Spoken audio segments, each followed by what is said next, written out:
guys, welcome to another episode of InvoTalks. This is Fatima Suhail, your host for today. Guys, I am completely psyched because we are going to talk about the eSIMs in this episode.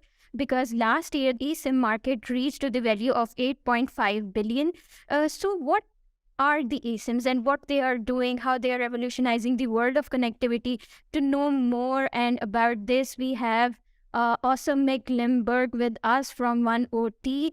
1OT is a cellular connectivity provider for Internet of Things device makers, and we are going to know more about 1OT. And in this episode, we are going to discuss the socio-economic benefits of eSIM and how they are revolutionizing the world of connectivity. So welcome to the show, Mikk. How are you? And thank you so much for being with us. Hey everybody, thank you for inviting me, and I'm also very excited to share my ideas and knowledge on the topic of eSIM. Honor is all ours, Mikk, because I read about 1OT and I became so excited because I will consider myself as a student here, as I said earlier, because I don't know much about eSIMs. So let's start from that. What are eSIMs and what is the technology behind eSIMs?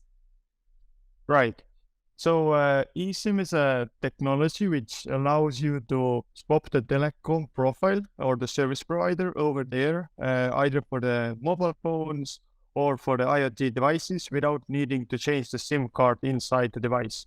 So as you probably can imagine, you have had a telephone for a long time, and when you wanted to have a contract with the telecom operator, you needed to go to their kiosk, sign the contract, receive the SIM card, and somehow open up this slot to insert the SIM card inside the device, which was also always a hassle and everything, right? So what eSIM now allows you to do is actually forget about the plastic part of the SIM card, and then you can actually change the telecom operator over there without needing to deal with the SIM cards itself, right? So it digitalizes a lot on the customer experience side of things, making it easier, and also opening a lot of new channels for innovations and new ways of doing business, so both for the consumer market and also on the IoT market, where 1OT is focusing on. Amazing. So I was reading about eSIMs, and you have guided us so well that what are eSIMs. But what I came across is that eSIMs are increasing day by day, and they are becoming a global force in the world of technology, especially the connectivity. What I want to know from you, Mikk, is that what are the socio-economic benefits that eSIMs are offering? And please enlighten us about it. Sure. So I think we have to look at two things separately. One is the IoT space, the Internet of Things, right? Where you have devices that need to have cellular connectivity in order to work, but they don't have exactly a dedicated, user interface or anything like that. They are just sent out into the field, and then they are doing their things and then consuming internet.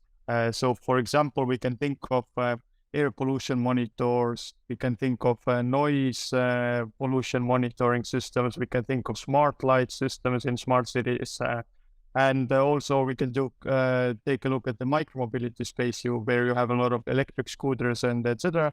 So you, as a renter of the electric scooter, when you're using the application to communicate with the scooter and unlocking it, then the scooter also needs to have SIM card or eSIM inside to actually facilitate the internet connection, right?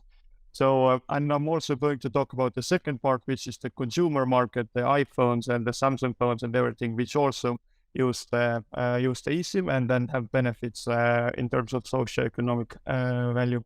But coming to the IoT space, then obviously with the globalization of the world, we are manufacturing devices all over the places, but companies have their main markets also all around the world, right? So they want to have a streamlined operations where they can manufacture with the same set of devices and the same cards and partners, and then send those devices all across the world. Doesn't matter what devices they are, right? And then what they needed to do before 2018, when there were no eSIMs, is actually before know that, okay, my market is going to be Brazil, US, Australia.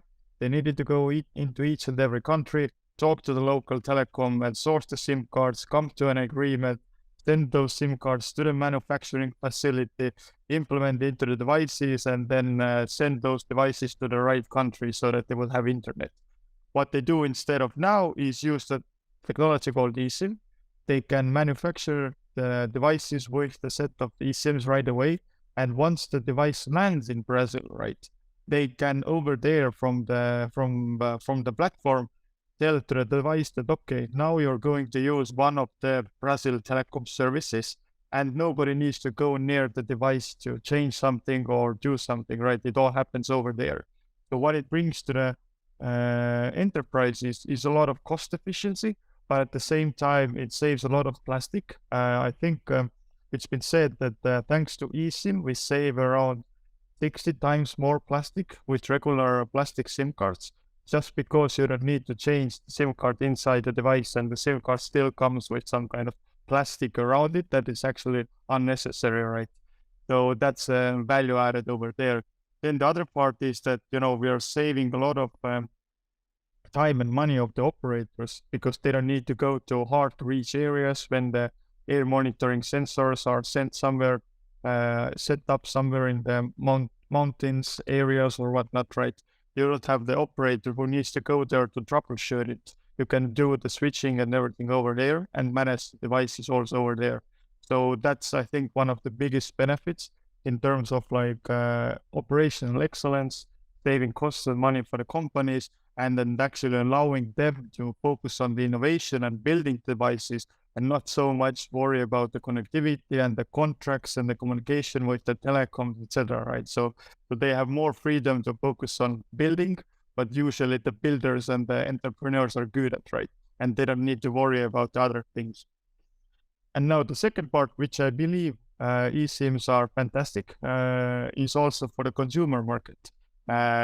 Because with the introduction of iPhone 14, for example, it's eSIM only, right? And then what it means is that a lot of parts of the world, there were no, let's say, telecom kiosks where you could go and arrange the SIM card and then receive your contract and start internet services or calling services, right? With eSIM actually, and having telephones or mobile phones that support eSIM, you never need to leave your house to arrange the contract. So it actually opens up the new markets who were maybe previously priced out, or they were just so far away in remote areas where they didn't have access to these modern technologies. But now if they get their hands on some kind of a telephone which is eSIM supported, then they are actually able to configure the telecom services over there without needing to go to the larger city or nearby city or whatnot, right? So we are actually enabling more and more access to the internet for people in the world through smartphones and eSIMs. That's kind of awesome to know that what eSIMs are doing, not in terms of what my concept was, like they're only connected with the connectivity part, but also what you said, like in different devices, like scooters, you said, and also how they are promoting connections in remote areas. From this, the question just popped up in my mind was that you talked about the release of the iPhone 14, and it is only eSIM enabled.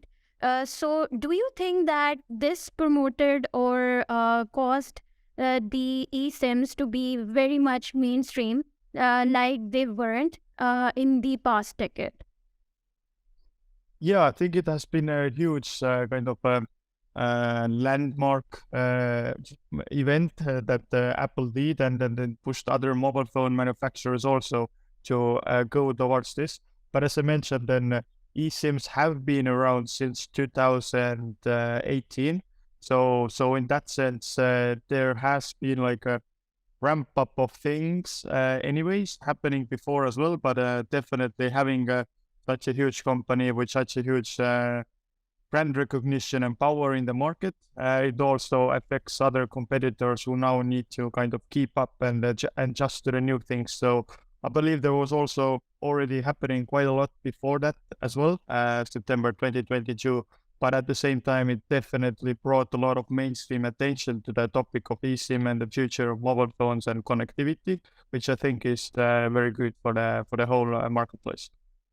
I agree with you because I think more advantages the eSIMs can offer to us, I think they have to become more mainstream in this regard too.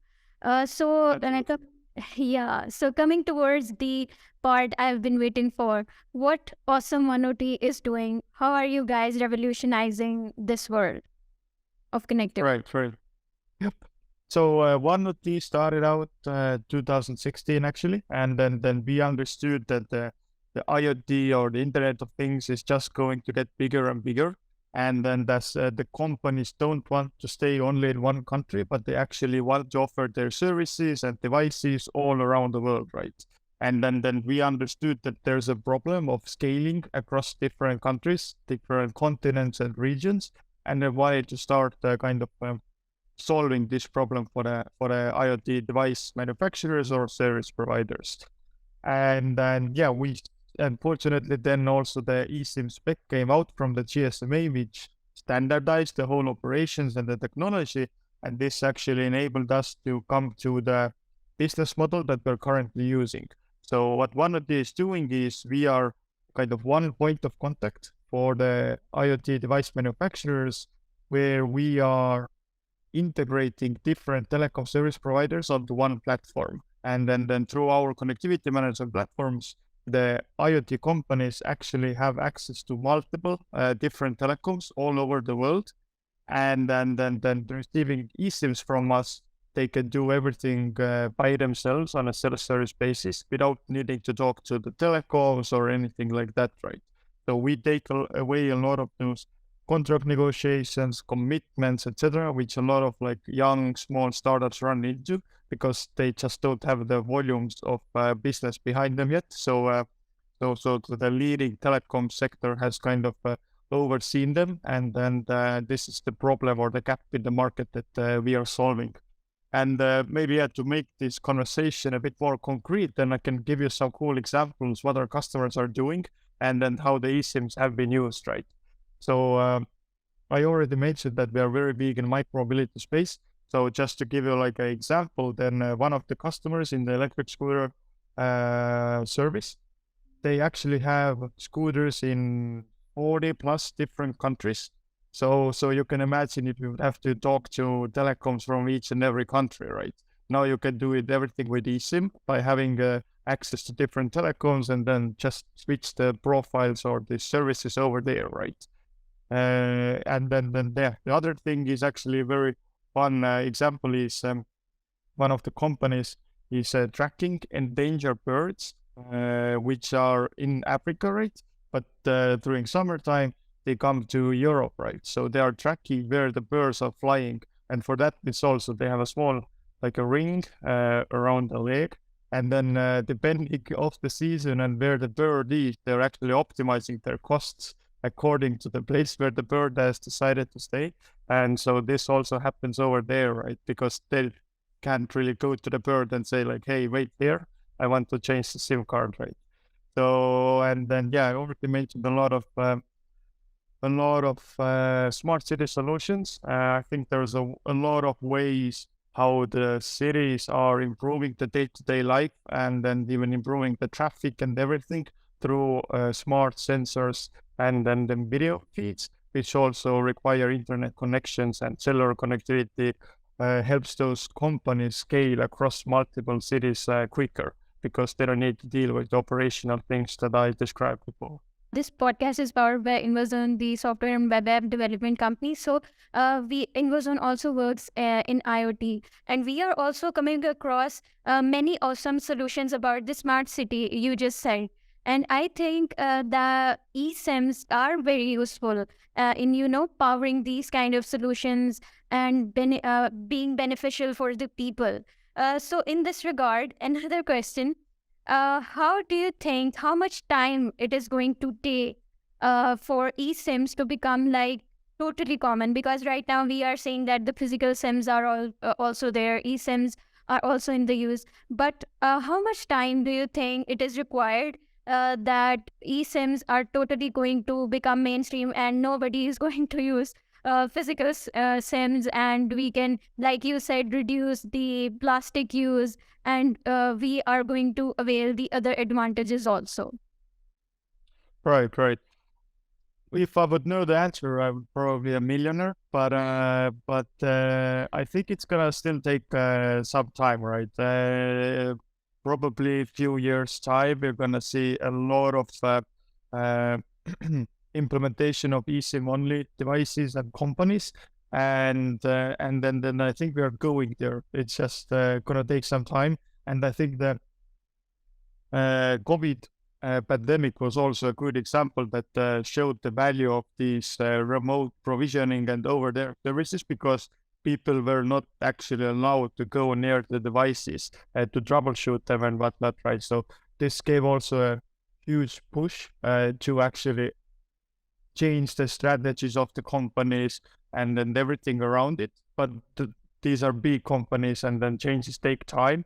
So even though there are smaller proof of concept projects and then larger deployments from younger companies, then I believe for the enterprises, it will take a few years to adjust to the new kind of paradigm that's happening in the world, right? But I think we are going in the right direction and we are on the right path. That's good to know that we are in the right direction and are going on a right path. You guys were recently also on MWC, and I think events also determine the pace of the adoption of the technology. How many innovative solutions you came across, eSIMs, and tell us all about it. Just so many. I think this Mobile World Congress is definitely the greatest event of the year, where all the telecom and technology sector come together to share their latest insights and innovative projects, and then kind of sharing their view of the future. And then, yeah, it's absolutely amazing to see the section. I think it's called 4 years from now, where young startups are demonstrating their solutions and their products, and it's just wonderful to go there and talk to people and get to know their vision of the world and what they are doing, and etc. So it's amazing. And then a lot of those products and services are definitely powered by eSIM, and then we are seeing more and more devices and products needing internet, right? And then the eSIM just makes it so much more easier to achieve the global connectivity and then enable those products and services. And overall, yes, Mobile World Congress is a huge event, but those conferences and the demonstrations and everything, yeah, it's a good opportunity to meet industry friends, learn about new things, and also kind of share one of these or my ideas with the rest of this, but what the future might hold and where we are going.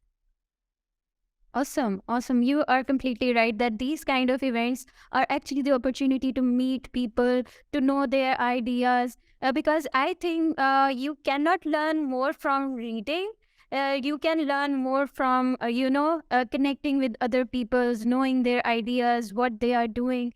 And I am pretty sure that there have been very awesome solutions over there. So, did you went any sightseeing in the Spain, or you just guys had meetings? Because I know there are a lot of meetings signed up. Yeah, you always would like to go sightseeing Barcelona because it's such a wonderful city. But yeah, unfortunately, it's mostly full day at the conference, and then you have dinners with the industry friends because you don't get to meet them so often. So it's actually a lot of catching up and then talking to people, and so yeah, not so much time for sightseeing. But yeah, maybe next year. Yeah, next year. So your guys had first time you were on MWC, or you guys had an experience before? No, one of has been Mobile World Congress for multiple years, and so yeah, we in that sense feel already quite comfortable and know what the MWC has to offer. But it's still just such a huge event that it's overwhelming to go everywhere and see everything. But at the same point, yeah, having previous experience always helps because you already know what to expect. it's good to know because Team InvoZone was last year at MWC. So thank you so much, Mikk, for being with us. It was a completely an honor to have you and pleasure at the same time. And we would love to have you for some other episode because I really found our discussion enlightening over here for me. Thank you for having me. And yeah, happy to be coming back whenever you feel so. Thank you. Thank you so much, Mikk.